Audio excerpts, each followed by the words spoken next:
Yeah. Jon Jones says he wants to be on there too, and he says he would fight whoever the champion is at that time. But would you be okay with him coming back and potentially winning that belt again? And you might have to go through. Well, it's not even about him winning the belt. I felt about him. I can't risk putting him in big positions in a big spot and have something go wrong. Yeah, especially the White House card. Training partner's just got to the UFC, so like he's potentially like 2 or 3 wins away from like a title shot. I would be like, I'll vacate it and he can have his time. You know what I think about that before you even ask me. I hate that.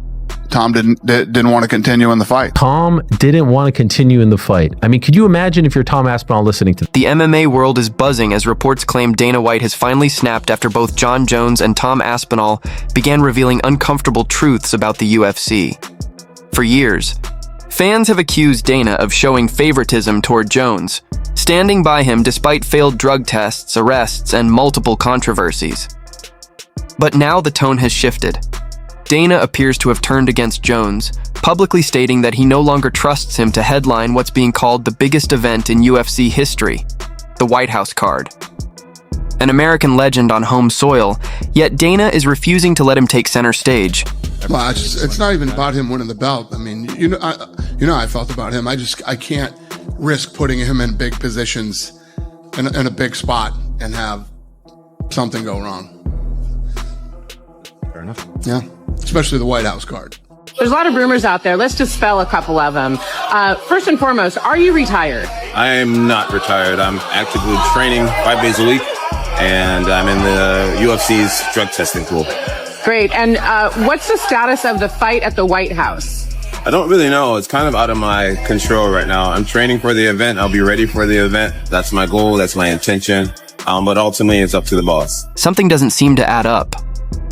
According to Jon Jones, the real issue stems from information Dana White didn't want made public. Jones claims he told Dana months ago that he had no plans to fight Tom Aspinall and intended to vacate his titles, but the UFC allegedly chose to keep that detail under wraps. I mean, I just feel like anybody would understand at this point. Like, I'll retire the heavyweight belt if I have to. It's like, dude, give the guy what he wants at the end of the day, And I'm not talking to Dana directly. I feel like I'm at a place now where, I want to take what I find to be super fights. I don't want to fight dangerous up-and-comers anymore. I want to fight dangerous, established champions. So Tom can have the heavyweight championship. I don't really care about it. That my body doesn't lie in belts anymore. I've created something much bigger. There is this thing that's always followed your career where, like, even before you got in the UFC, you couldn't seem to get fights, right? People didn't want to fight you. And then now, even as champion, you have Jon Jones and Alex trying to fight each other but not fight you. Did you ever think there'd be a moment where you could be in this position and still have guys trying to sort of circumnavigate you to fight other people? No, there's still guys who want it, maybe just not the bigger names. Those guys have done enough to do whatever they want, so I'm the champion, fight the number 1 contender. That's how, in my opinion, that's how champions are supposed to work. It's like, you're the guy, you fight the next guy, prove you're the best, and you rinse and repeat that for as long as possible. They kept fans, the media, and even Tom himself in the dark just to keep the excitement alive. When the truth surfaced, Dana reportedly exploded. But that wasn't the only trigger. His frustration also seemed fueled by Tom Aspinall's honesty, something Dana apparently didn't appreciate. Tom openly shared that if his close friend Ante, a fellow heavyweight, ever reached the top of the division to challenge him, he would step aside and vacate his belt, allowing his friend the chance to compete for it. Basically, what do you think about that? My friend and training partner's just got to the UFC, so like he's potentially like 2 or 3 wins away from like a title shot. So the thing is, if I'd never won a title, I'd never touched gold before, we would have to fight. But now I've done it, I would be like, I'll vacate it and he can have his time. You know what I think about that before you even ask me. I hate that. Many friends, relatives, name it, have all fought each other before. It doesn't determine whether you are friends with somebody or you hate somebody. You're competing against them to see who the best is, but that's his decision. To even think about vacating it because you don't want to compete against somebody is absolutely insane, but he's a grown man. That's up to him. Because again, it was such a good fight. It was such an entertaining fight. And you see now people saying all this kinds of, craziness, all kinds of craziness regarding Tom wanting out, Tom getting beat up, Tom, being a coward, being heartless, gutless, and just forgetting about everything this guy's done. By the way, this guy took a fight on 10 days notice, 14 days notice against Sergey Pavlovich, saved your ass at Madison Square Garden. Literally saved the card. And now we know what this is all about. His dad talks about wanting to take a fight, fight out the contract, 3 left, let's go to boxing. And he says in an interview, Tom does, I wouldn't fight Ante Delia. I'd rather vacate. That's my friend. That's my teammate. Oh my God. Literally the two things that would piss Dana White off more than anything. And so most predictable thing is that he would show up at the press conference not backing his guy at all. Not backing his guy at all. You had to know that this was going to happen. Forget the fact that he took the fight against Pavlovich on 10 days notice. Forget the fact that he was the backup fighter against, when John fought Stipe last November. Forget the fact that he, was ready and willing to fight Jon Jones at any moment this year. That he was a good soldier, that he never threw the UFC under the bus, that he never complained openly, that he was just doing all the right things, saying all the right things. Forget all of that. Oh no, he won't fight his teammate. And his dad says in a sort of off-the-cuff comment, I don't even know if that was an interview or not, he says, yeah, I want him to fight out the contract and then go to boxing. Ah, the horror. The audacity. The chutzpah.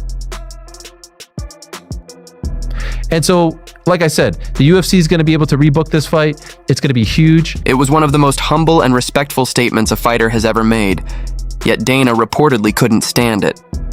In a recent interview, he even said, word for word, I hate that idea. There was no acknowledgement, no respect, and no praise for Tom as the reigning heavyweight champion. During the UFC 321 post-fight press conference, Dana's disregard went even further. When asked about Tom's severe eye poke injury, he brushed it off completely, choosing instead to compliment Cyril Gane's performance, saying Gane looked incredible and left Aspinall bloodied.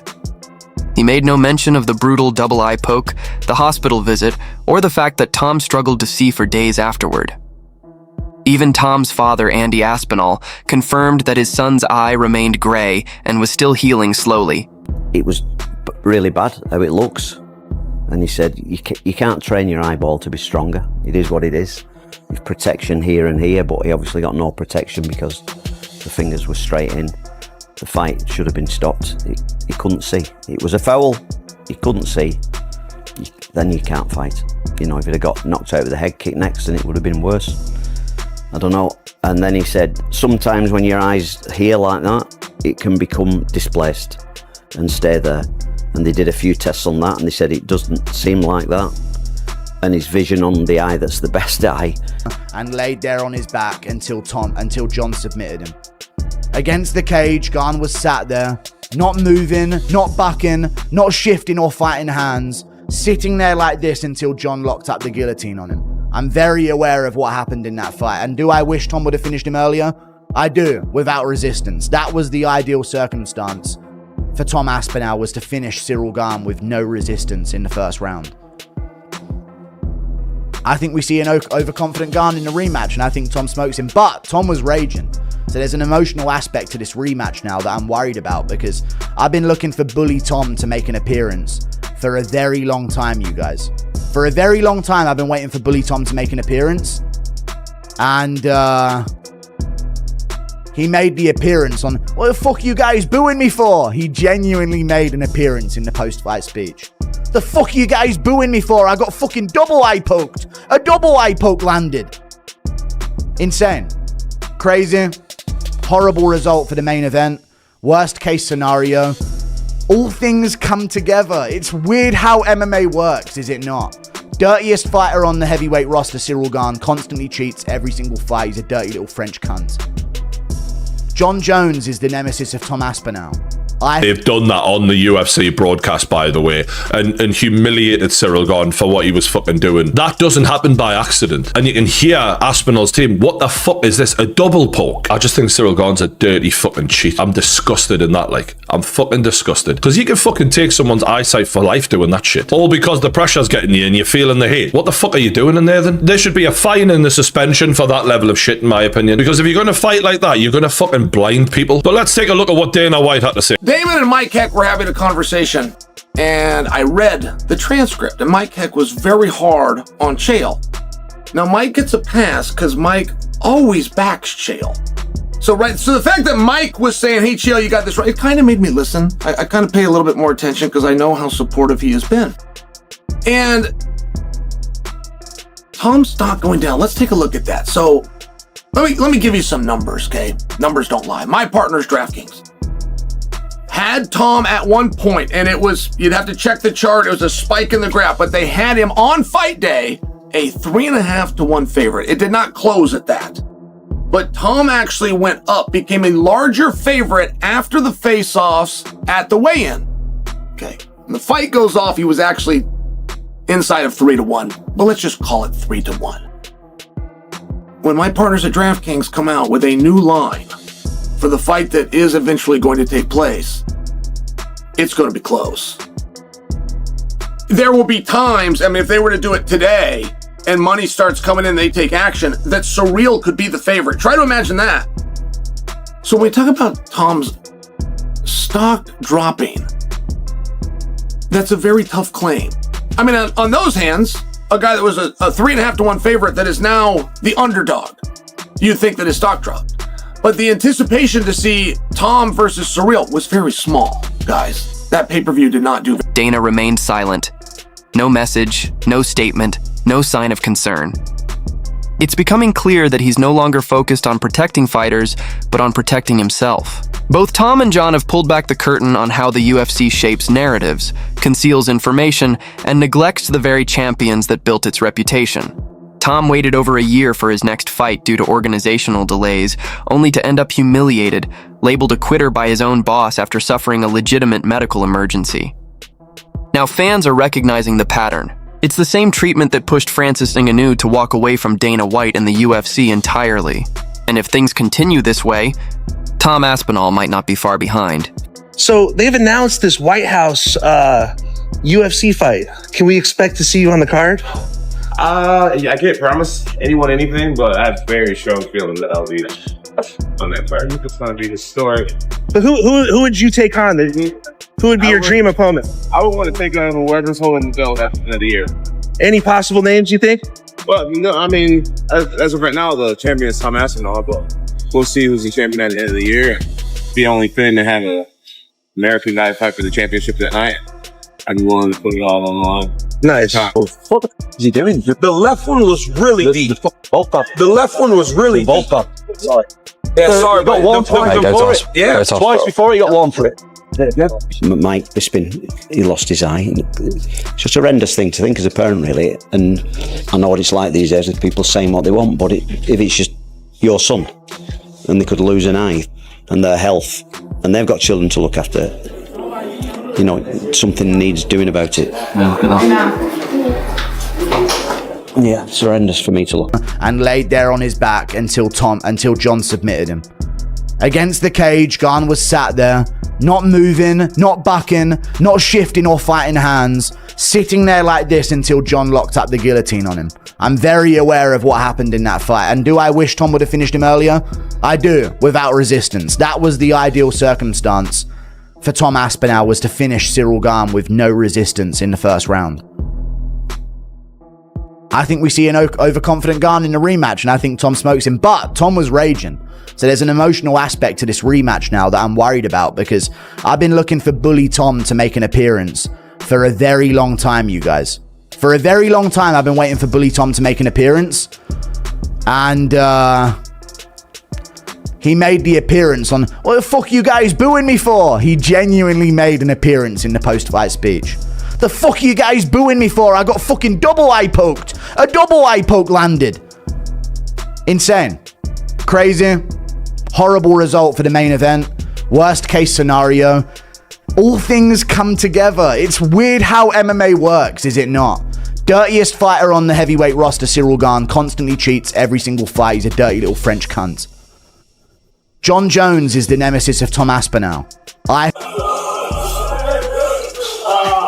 Hey, Tom. How are we? Yeah, it's easy. Okay. And next step up here. So the next step up.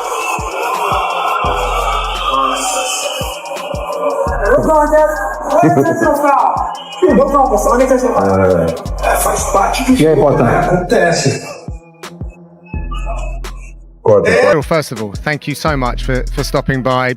Super difficult moment. Can I get your immediate reaction, please? I don't know exactly. Just disappointed. We put a lot of energy, like I say, and I'm just sorry because at first for me, but also for the people, for Aspinall, for everybody. This is the law of this sport. Sometimes this happening. I remember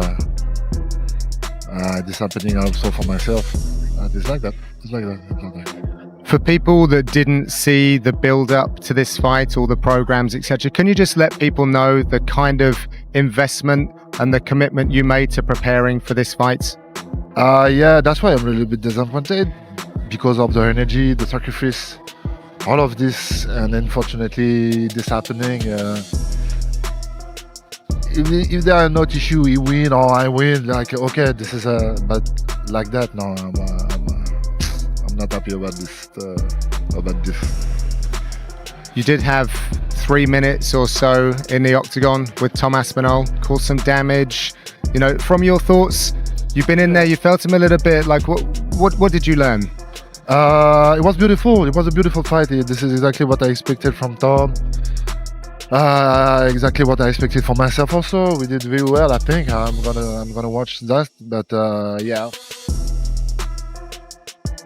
Tom's father has already made it clear he wants his son to leave the UFC once his current 3-fight contract is complete and transition to boxing, where he can earn real money and receive genuine respect.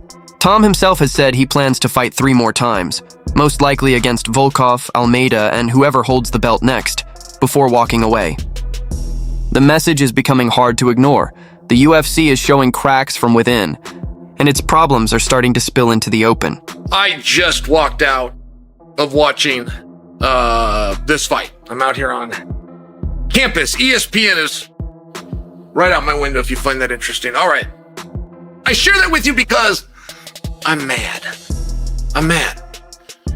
But I don't know who I'm mad at. Tom did not do anything wrong. Tom was poked in the eye.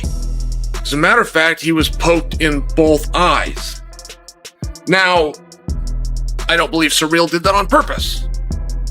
So, I also can't, or am not mad at Surreal. But I am mad. I'm looking for somebody to blame.